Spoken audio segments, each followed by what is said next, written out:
Magandang buhay! Welcome back to my mini vlog.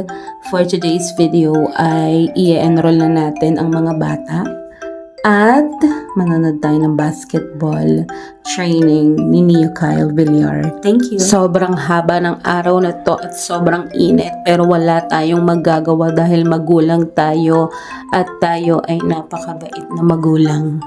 Salamat! Anyway, highway, nandito na tayo sa Our Lady of the Lake School na located lang dito sa amin sa Muntinlupa, sa Kupang. At dito rin ako nag-graduate. Actually, no, hanggang grade 4 ako dito nag-aral.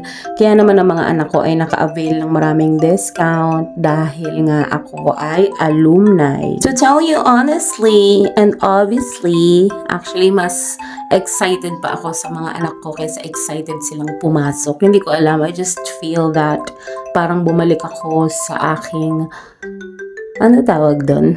Bobo? Parang bumalik ako sa mga time when I was younger and, you know, fears.